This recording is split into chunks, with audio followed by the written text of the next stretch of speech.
ओम शांति। हाणे असां बाबा खे यादि कंदासीं। ख़ुदि खे आत्मा सम्झी बाबा खे यादि करो। मन में कोई बि ॻाल्हि हुजेव बाबा खे ॿुधाए छॾियो।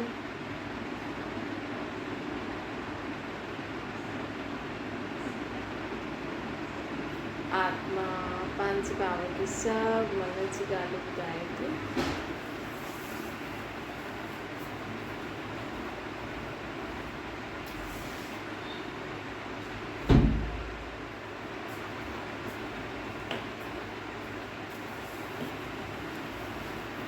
ओम शांति। अॼु हाणे संकल्प करो, मां आत्मा शांति स्वरूप आहियां। मां आत्मा प्रेम स्वरूप आहियां। मां आत्मा आनंद स्वरूप आहियां। मां आत्मा ज्ञान स्वरूप आहियां। मां आत्मा पवित्र आहियां। मां आत्मा शक्तिशाली आहियां।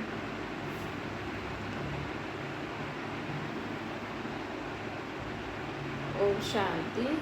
अॼु मूंखे शिव बाबा आत्मा जे तन द्वारा चवनि था, मीठे मीठे ॿार बाबा असांखे चईंदा आहिनि कि हाणे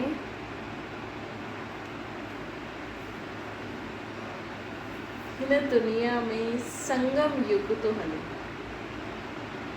कलयुग खां पोइ सतयुग अचिणो आहे। कलयुग और सतयुग जे विच जे समय खे छा चइबो आहे? संगम युग। मतिलबु हाणे हिन दुनिया में न दुख जी दुनिया खां पोइ सुख जी दुनिया अचण आहे। त हिन समय घोर पाप जी दुनिया आहे, दुखनि जी दुनिया आहे न, ऐं कल्ह सुखनि जी दुनिया हूंदी। हीअं न सिर्फ़ु हिकु ॿ ॼणा सुख में हूंदा।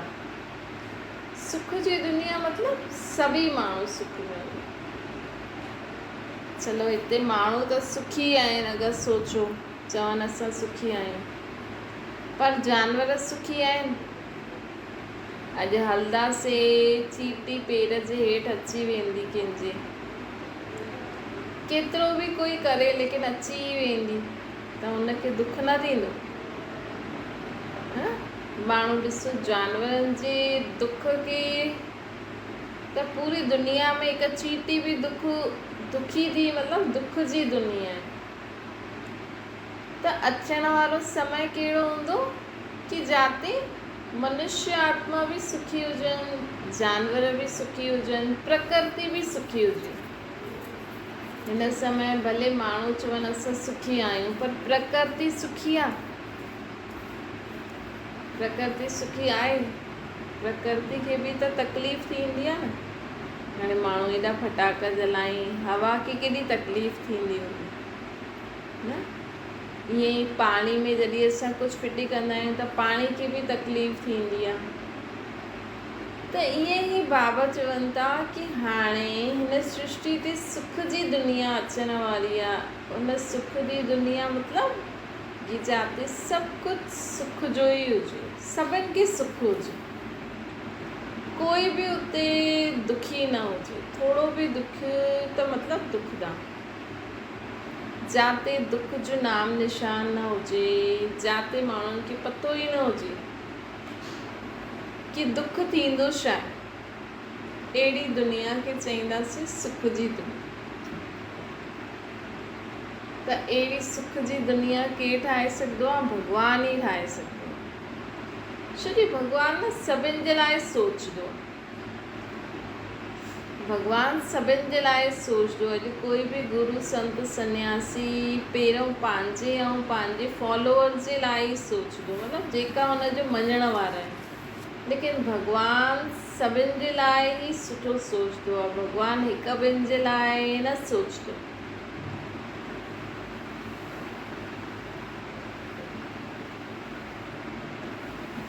त बाबा चवनि था कि अॼु दुख जी दुनिया आहे, कल्ह सुख जी दुनिया अचणी आहे। त दुख जी दुनिया ऐं सुख जी दुनिया जे विच में न हिकु युग ईंदो आहे, संगम युग।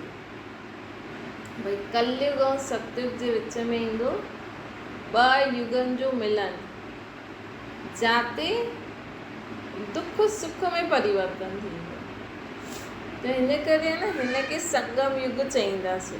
हिन युग में न भॻवानु मथां खां हेठि लहींदो, छो जो हिन समय दुख अपार आहे, वैराइटी टाइप ऑफ दुख आहिनि। जीअं माण्हू वैराइटी टाइप ऑफ रोटी जी चीज़ूं ठाहींदो न खाइण पीअण जूं, उहा अगरि तव्हां वियो ऐं सोचो कि हिते हिन दुनिया में घणे प्रकार जा दुख आहिनि, है न, त तव्हांखे तव्हांजो दुख नंढो लॻंदो। कॾहिं बि तव्हांखे जीवन में दुख जो महसूस था थिए न, या तव्हांखे लॻे मां ॾाढी दुखी आहियां, हुन समय सोचिजो हिन दुनिया में घणा दुख आहिनि। अॼु नंढे ॿार खां बि पुछंदो न, हाणे दिवाली जी छुटी हुई त ॿारनि खे बि मज़ो आयो, हाणे हुननि कल्ह परीहं खां वरी स्कूल चालू थी वेंदा थोड़नि ॾींहंनि खां पोइ, त उहो प्रॉब्लम है न। त ॿार खां बि पुछो त उहो बि परेशान आहे, उनखे बि इहो दुख आहे पढ़ाई जो।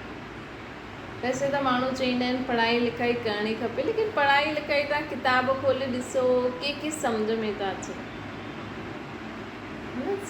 टीचर पढ़ाइण वारी बि बोझ उतारण लाइ पढ़ाए थी, कमाइण लाइ पढ़ाए थी, पंहिंजो नाम करण लाइ पढ़ाए थी, त ॿारनि खे छा सम्झ में ईंदो। अॼुकल्ह माण्हू ॿारनि खे बि पाले थो, कोई इंट्रस्ट आहे, सभु बोझ वश थी विया आहिनि न। माउ पीउ बि ॿार पैदा करे थो भले शौक़ में, लेकिन पालण वक़्तु सभिनि खे बोझ तो लॻे न ॿारनि खे उथाइण, सुम्हाइण, तयारु कराइण, उन्हनि जी पढ़ाई लिखाई, भले मज़ो बि ईंदो आहे, लेकिन कॾहिं कॾहिं त बोझ लॻंदो आहे, बंधन लॻंदो आहे न, परेशानी थी वेंदी आहे। त पढ़ाइण वारो टीचर बि अगरि स्कूल में ईअं पढ़ाईंदो त ॿारनि खे बि छा मज़ो ईंदो न। त ॾिसो, अगरि त नंढे ॿार खां बि पुछंदो न, हुनखे बि कोई न कोई दुख हूंदो, वॾे खां वॾो, नंढे खां नंढो। भले माण्हू चवनि इहे छा आहिनि, इहे त वेही करे खाइनि था, त बि हुननि जे दिमाग़ में कोई कोई अहिड़ी ॻाल्हि वेही रहंदी आहे जंहिंजे कारण कुझु न कुझु दुख थींदो ई रहंदो। त बाबा हाणे असांखे चवनि था कि अॼु ॾिसो वैराइटी टाइप ऑफ दुख आहे, खाओ त दुख, न आहे त दुख। भई शरीर खे असां खारायूं त बि परेशानी आहे, न खारायूं त बि परेशानी आहे। कोई चईंदो खंडु खाइणु ज़रूरी आहे, कोई चईंदो खंडु न खाइणी खपे, कोई चईंदा अॼुकल्ह माण्हू चवंदा आहिनि अटो बि न खाओ, छो जो हुनखे पचण में टाइम लॻंदो आहे। पर माण्हू चवनि न खाऊं त प्रॉब्लम, खाऊं त प्रॉब्लम। त हिन करे हिन दुनिया में न ईअं न सोचो कि हीअं थिए त मां सुखी रहां।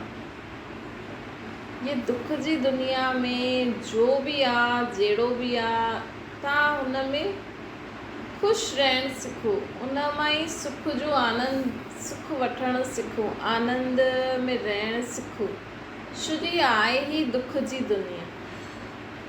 हिन में हर हिकु चीज़ सां तव्हांखे दुख ई मिलंदो। सुख मिलंदो, लेकिन अल्पकाल जे लाइ, थोरो समय जे लाइ सुख मिलंदो आहे। हिन खां पोइ हाणे सतयुगी दुनिया अचण वारी आहे, हुन दुनिया में न सुख ई सुख हूंदो, हुते दुख जो नाम निशान न हूंदो। त उहो दुनिया केरु ठाहे सघंदो आहे?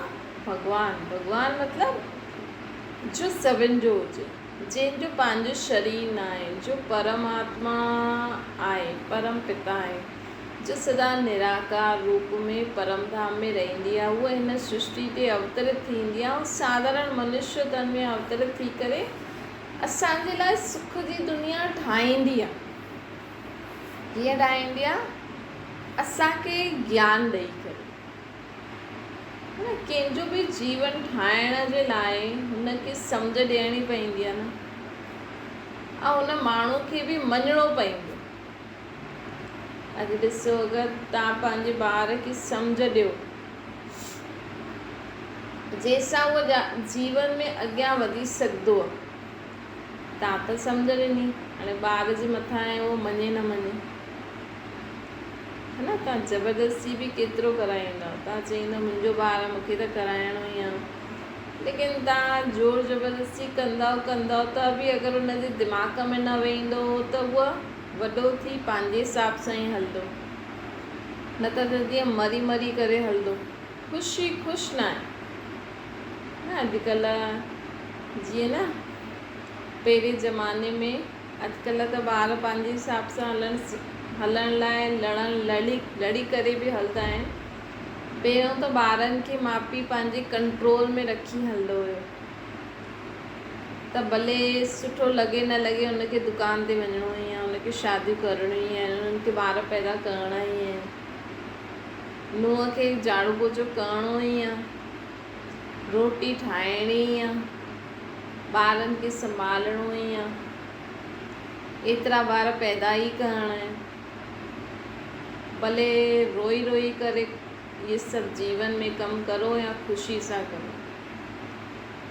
त भॻवानु ईअं न कंदो, भॻवानु हिन सृष्टि ते अची करे सुख जी दुनिया ठाहींदो आहे, हुन जे लाइ ॿारनि खे ज्ञान बि ॾींदो, पोइ ज्ञान ॾियण खां पोइ जेको ॿुधे, जेको पंहिंजो जीवन परिवर्तन करे उहो सुख जी दुनिया में ईंदो, बाक़ी सभिनि खे मथे विहारे छॾींदो।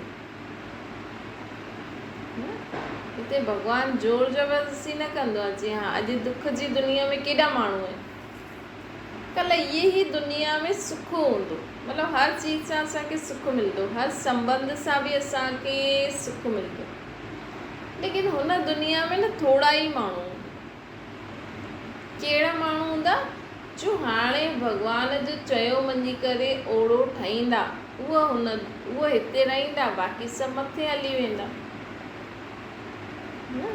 त हिन करे सुख जी दुनिया में भई तव्हांजे जीवन में सुख तव्हां चाहो, मुंहिंजे जीवन में सुख हुजे, त हुनजे लाइ तव्हां ख़ुदि ई सोचिजो भई मुंहिंजे जीवन में दुख आहे, हिन जो कारण छा आहे, मुंहिंजो कहिड़ी आदत, मुंहिंजो कहिड़ी सोच, मुंहिंजो कहिड़ो संस्कार, मुंहिंजो कहिड़ो स्वभाव, मुंहिंजो कहिड़ा शब्द, मुंहिंजी कहिड़ी चाल चलन जे कारण मूंखे दुख थो मिले। ॿियनि जी छॾो, भॻवानु जॾहिं हिन सृष्टि ते ईंदा आहिनि न सुख जी दुनिया ठाहिण, त उहे असांखे सेखारींदा आहिनि पहिरियों ख़ुदि खे परिवर्तन करो। अॼु माण्हू चईंदा मुंहिंजा ॿार ईअं कंदा आहिनि इन करे मां ॾाढी दुखी आहियां, मुंहिंजी नुंहुं ईअं कंदी आहे इन करे मां दुखी आहियां, मुंहिंजो पति ईअं कंदो आहे इन करे मां ॾाढी दुखी आहियां। पर भॻवानु असांखे सेखारींदा आहिनि कि तव्हां छा कंदा आहियो जंहिंजे कारण तव्हां दुखी आहियो, तव्हांजी कहिड़ी आदत आहे जंहिंजे कारण तव्हां दुखी आहियो।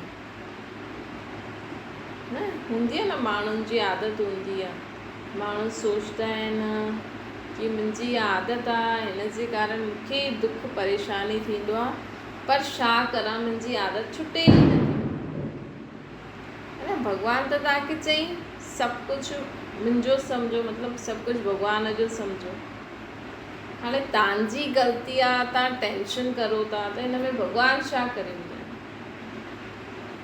हा, हिन में भॻवानु छा करे? भॻवानु त नथो चए कि तव्हां टेंशन करो।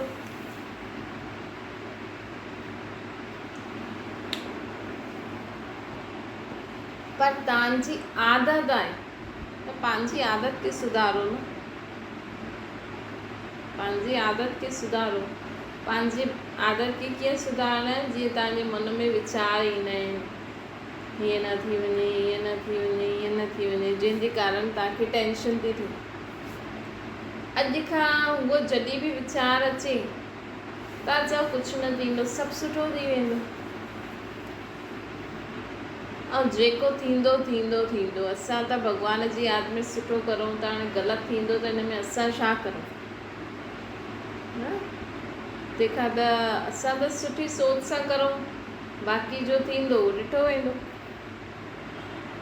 हीअं सोचो त ईअं परिवर्तन करो ऐं भॻवान जे मथां विश्वास रखो कि कुझु बि ख़राबु न थींदो।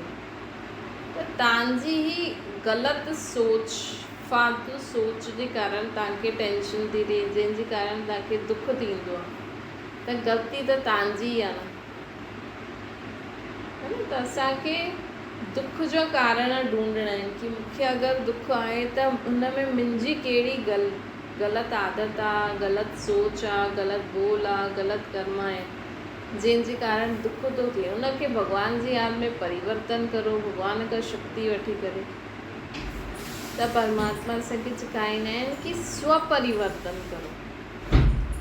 ख़ुदि खे परिवर्तन करण सां ई दुख जी दुनिया सुख जी दुनिया में त भॻवान जेकी सुख जी दुनिया ठाहिणु आयो आहे, हुन सुख जी दुनिया में थोरा ई माण्हू हूंदा, लेकिन उहो केरु हूंदा?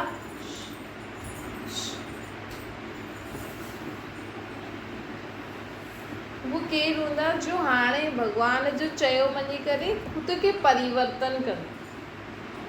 अगरि ख़ुदि खे परिवर्तन न कंदा, उहो ई सोच बोल कर्म रखंदा, उहो ई दुखी थींदा रहंदा, त उहो हुन दुनिया में न अची सघंदा।